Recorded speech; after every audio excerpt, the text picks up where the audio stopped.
పిల్లలు పేరెంట్స్ మెచ్చిన university సంకల్ Chand Patel university Gujarat. అది ఫ్లాప్ అవుతుంది. మీరు పాండురంగమాచ్యం తీశాడు రాఘవేంద్ర గారు, పాండురంగాన్ని.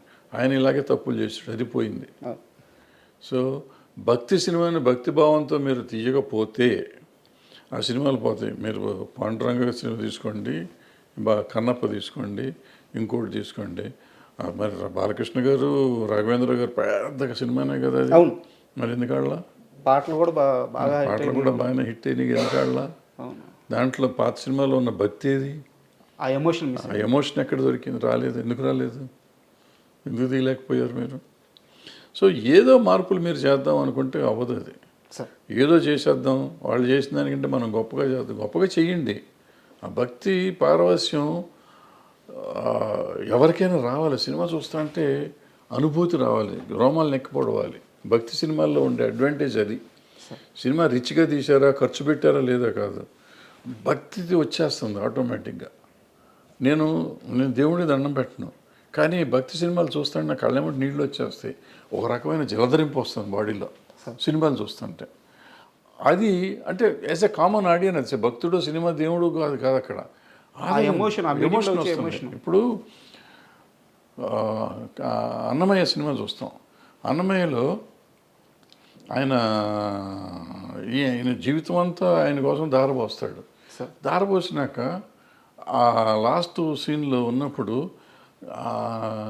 అప్పుడు జోలపాట పాడావు చూడు అంటే ఆయన విష్ణుమూర్తి పాడతాడు, వెంకటేశ్వర స్వామి పాడతాడు ఆ పాట. అవును, నా పాట మీ నోటి గుండా అంటే నేను జన్మ తరించిందయ్యా అంటా ఉంటే వల్ల వల్ల వల్ల వల్ల ఈ రోజుకి ఏడుస్తాను నేను. అది 20 సార్లు చూశాను నేను, చూసి ఉంటా 20-30 సార్లు చూసి ఉంటా. ఈ రోజుకి లాస్ట్ అప్పుడప్పుడు భక్తి భావంలో 15 నిమిషాలు వేస్తారు. ఆ డైలాగ్ వచ్చినప్పుడు ఏడుపు వచ్చేస్తుంది. అది that is the power of ఇది భక్తి. 1 మంత్ బ్యాక్ రాఘవేంద్రరావు గారిని కలిసాను సార్. ఆయన దగ్గరికి వెళ్ళి ఒక సందర్భం వెళ్ళి బ్లెస్సింగ్స్ తీసుకున్నాను. ఆ సమయంలో ఈరోజు మీరు ఏదైతే ఎగ్జాంపుల్ చెప్పారో ఆ గడప దగ్గరికి వచ్చి తను రాసిన పాటలన్నీ అక్కడ వేసి ఆ దర్శనం అవ్వగానే అదే ఎగ్జాంపుల్ సార్ నాకు ఆయన చెప్పినప్పుడు ఈ రోజుకి ఆయన అన్నమయ్య అంటే రాఘవేంద్రరావు గారు అలాగే పులకరించిపోతున్నారు. ఆయన నేను తీయలేదా ఆ సినిమా, వెంకటేశ్వర స్వామి నా చేత తీపించుకున్నారు అంటున్నారు. మీరు అంటున్నట్టు అది భక్తి సినిమా. అది అందులో అన్ని 100 తప్పులు ఉన్నాయి. ఆ సినిమాలో లేనన్ని తప్పులు ఆ సినిమానే ఫాలో అయ్యారు. ఈ సినిమా కన్నప్ప కూడా అందులో వెంకటేశ్వర స్వామి వాళ్ళు అందరూ కలిసి అది చేయలేదు ఇది చేయలేదు అన్నప్పుడల్లా వీడు మారిపోతూ ఉంటాడు ఈ భక్తుడు అన్నమయ్య.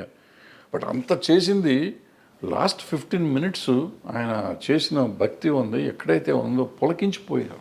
అది పీక్ తీసుకెళ్ళిపోయారు. సో మిగతాదంతా మర్చిపోతాం మనం. సార్ అది that is film making. Pushpa cinema మీద మీ అభిప్రాయం ఎప్పటికైనా మారింది?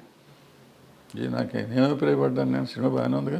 సినిమా బాగుంది. సినిమా మీరు చూడకముందు స్మగ్లింగ్ ఏదో చెప్పారు నాకు, స్మగ్లర్ అంట, పోలీస్ ఆఫీసర్ ఉండే పూల్లో పాసు పోస్తాడని చెప్పేసి ఇట్లాంటి కామెంట్స్ విన్నాను. సో నాకు సినిమా చూడబుద్ధి కావట్లేదు అని చెప్పేసి మీరు ఒక స్టేట్మెంట్ అన్నారు. సినిమా చూసిన తర్వాత మీ అభిప్రాయం మారిందా? సినిమా కూడా నేను ముక్కలుగా చూసాను. నాకు సినిమా పెద్దగా అంటే బట్ నాకు సెకండ్ హాఫ్ నచ్చిందని చెప్పాను. తర్వాత వీడియో పెట్టాను, మీరు చూడలేదేమో. సెకండ్ హాఫ్లో ఫ్యామిలీ ఎలిమెంట్ ఏదైతే ఉందో, మిగతా సినిమా అంతా చండాలం నాకు ఇప్పటికీ కూడా. కానీ నా పెద్ద ఇష్యూ మామూలు రెగ్యులర్ కమర్షియల్ సినిమా అదే పెద్ద పట్టింపు కాదు. కానీ వైఫ్ అండ్ హస్బెండ్ ఎలిమెంట్ తీశాడు, అద్భుతంగా తీశాడు. వాళ్ళిద్దరూ ఆ అమ్మాయి ఈయన కోసం, ఈయన అమ్మాయి కోసం పడే పాటలు ఉన్నాయి. పుష్ప రష్మిక కోసం, రష్మిక కోసం, రష్మిక అర్జున్ కోసం వాళ్ళు మాట్లాడే మాటలు కానీ కమర్షియల్గా బాగున్నా కూడా నిజంగా కూడా ఎమోషనల్గా కూడా ఉన్నాయి. అట్ ద సేమ్ టైం ఒక భార్యాభర్తల అనుబంధాన్ని అటువంటి క్యారెక్టర్స్ మీద చూపించడం అనేది చాలా గొప్ప విషయం. ఇప్పుడు ఏదో మామూలుగా మిడిల్ క్లాస్ ఫ్యామిలీలో ఉంటుంది, అట్లా డబ్బు ఉండి ఆడ స్మగ్లింగ్ చేసేవాడికి ఒక భార్య మీద అంత ప్రేమ ఉంటుందా? అసలు భార్యను అంత ప్రేమించాలా, ఆ భార్య భర్తను అంత ప్రేమించాలా? అద్భుతంగా ఉంది. ఆ ఎలిమెంట్ చాలా బ్రహ్మాండంగా ఉంటుంది ఆ సినిమాలో. సార్ నాది ఇంకో క్వశ్చన్ ఏంటంటే, అంటే ఒక 12-13 ఏళ్ళ నుంచి మీరు నాకు తెలుసు సార్. అంటే నేను మిమ్మల్ని దగ్గరగా చూస్తున్నాను, మీరు ఎక్కడున్నా మీ గురించి నాకు తెలుసదు కాబట్టి నేను మిమ్మల్ని ఫాలో అవుతున్నట్టే. తమ్మారెడ్డి గారికి ప్రతి విషయంలో ఒక అభిప్రాయం చాలా నిక్కచ్చిగా ఉంటుంది, ఆయన ఒక మాట మీద ఉంటారు. బట్ నాకు ఎప్పుడూ కూడా చాలా పెద్ద కన్ఫ్యూజన్ ఏంటంటే మీ విషయంలో, చిరంజీవి గారి విషయం సార్. కెమెరా లేనప్పుడు చిరంజీవి గారి గురించి మీరు ఎంత గొప్పగా చెప్తారంటే, నా బ్రదరయ్యా, నా తమ్ముడయ్యా అంటే మేము వినున్నాం. మీతో పాటు పనిచేసినప్పుడు మేము విన్నాం. నా తమ్ముడు నేను సినిమాలు తీసాను, నాతో సినిమాలు తీసాడు, నేను ఇచ్చినప్పుడు రెమ్యునరేషన్ తీసుకున్నాడు, మా అనుబంధం ఇట్లాంటిది, నా స్టూడియోలో ఉండేవాడు, ఇంత గొప్పగా చెప్తారు చిరంజీవి గారి గురించి. కెమెరా లేనప్పుడు, నలుగురు మనుషులు క్లోజ్డ్ పీపుల్ ఉన్నప్పుడు.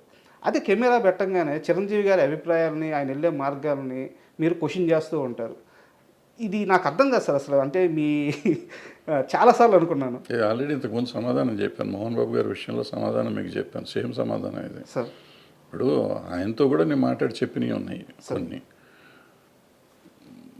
ఆ చిరంజీవి గారికి నాకు ఉన్న అనుబంధం అప్పుడు వేరు, ఇప్పుడు వేరు. బట్ నాకు నచ్చినట్టు చెప్తాను, నచ్చని నాకు మీరు చెప్పినవన్నీ నిజం. ఆ నిజం నాకు ఇంకా అనుబంధం అట్లాగే ఉంది నా మనసులో. ఆయనకి మనం ఇవాళ చాలా దూరం అయిపోయాం కాబట్టి. బట్ నాకు అనిపించింది చెప్పాలి.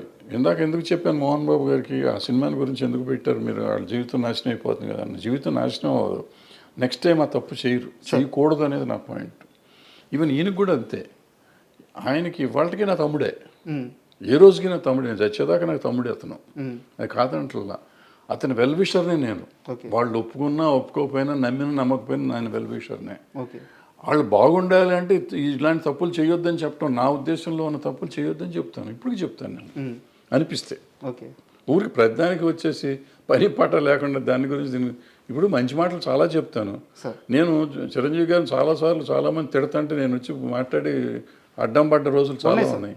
మరి ఎందుకు పడుతున్నాను, నాకేం అవసరం సార్? నాకు అర్థం ఆయన నన్ను అడగడు కదా పాపం. ఎప్పుడు నాకు ఫోన్ చేసి ఏమండి వాళ్ళు ఎవరో నన్ను తిడుతున్నారు మీరు రెండని పాపం ఎప్పుడు అనలేదు, వాళ్ళు ఏ జోలికి రాలేదు. బట్ ఎవరో అంటే తప్పు కదా. ఒక మనిషిని ఎందుకు ఇష్టాలతో సంబంధం లేదు. ముందు ఒక మనిషిని మనం కాపాడతాం కాదు, అనవసరంగా అతన్ని స్కేప్ గోట్ని చేయకూడదు. ఆయన చిరంజీవి గారు అవ్వచ్చు, ఇంకోళ్ళు అవ్వచ్చు, ఎవరినైనా కానీ మనం అనవసరంగా దాన్ని చేయకూడదు. ఎవరిలో అడ్వాంటేజ్ నోరు ఉంది కదా అని ఎవడు పడితే వాడు ఏది పడితే అది మాట్లాడితే మనం క్షమించకూడదు, వదిలిపెట్టకూడదు. అంటే at least I should raise my voice.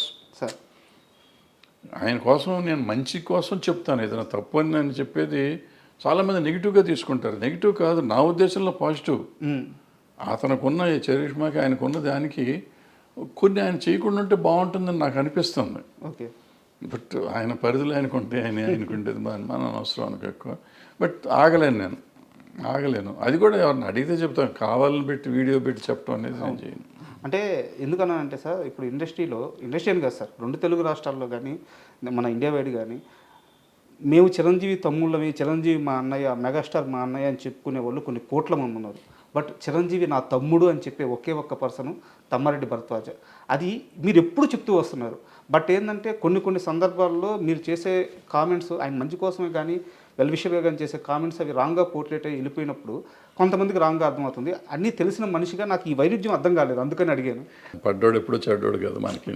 కానీ ఇండస్ట్రీలో ఆ నలుగురు ఎవరు అసలు ఉన్నారా లేరా? అన్నీ అయిపోయినాయి, వాళ్ళే ఒప్పుకున్నారు కదా. మళ్ళీ ఇప్పుడు కొత్తగా నేను ఎందుకు మాట్లాడతాను, వాళ్ళే వచ్చి ఈ మధ్య చెప్పారు మేమే నలుగురిలో ఉన్నాం కానీ మేము లేవు దాంట్లో అని చెప్పుకున్నాం. అంటే సమస్య ఏంటంటే చెప్పిన వాళ్ళందరూ మేము లేవంటున్నారు. అది చెప్పలేదు కాబట్టి, చెప్పారు కాబట్టి ఆ నలుగురే. మేము లేవన్న నలుగురు. అండ్ రానున్న కాలంలో చిన్న సినిమాల పరిస్థితి ఎలా ఉండబోతుంది? ఇప్పుడున్న ఇండస్ట్రీ విధానం అంటే ఈ సినిమాలు తీసే విధానం కానీ, కోట్లు ఖర్చు పెట్టి హీరోలకి ఈ భారీ రెమ్యునరేషన్ ఇచ్చి వెళ్తున్న ఈ విధానం కానీ, ఇండస్ట్రీ రాబోయే 10-15 సంవత్సరాల్లో ఏ స్థాయిలో ఉండబోతుంది మీరు అనుకుంటున్నారు? చిన్న సినిమాల పరిస్థితి ఎలా ఉండబోతుంది? పెద్ద సినిమాలు తీసే నిర్మాతల పరిస్థితి ఎలా ఉండబోతుంది? ఏం చాలా దుర్భరంగా ఉంటుంది, చూడాలి. అంటే మంచి సినిమాలు కొంచెం చిన్న సినిమాలు, అది మన కోర్టు ఆడినట్టు, బలగం ఆడినట్టు చిన్న సినిమాలు ఆడుతున్నాయి కదా, అట్లా ఆడుతూనే ఉంటాయి. But bad position. సార్ చాలా విలువైన మీ సమయాన్ని మాకు కేటాయించి, అంటే నేను అడగంగానే ఇంటర్వ్యూకి ఒప్పుకొని నన్ను ఎంకరేజ్ చేశారు. సో మీకు విలువైన సమయాన్ని మాకు ఇచ్చారు, చాలా థ్యాంక్ యూ సార్. మరో మంచి టాపిక్తో వీలైతే మళ్ళీ ఒక మంచి ఇంటర్వ్యూ చేద్దాం. Thank you.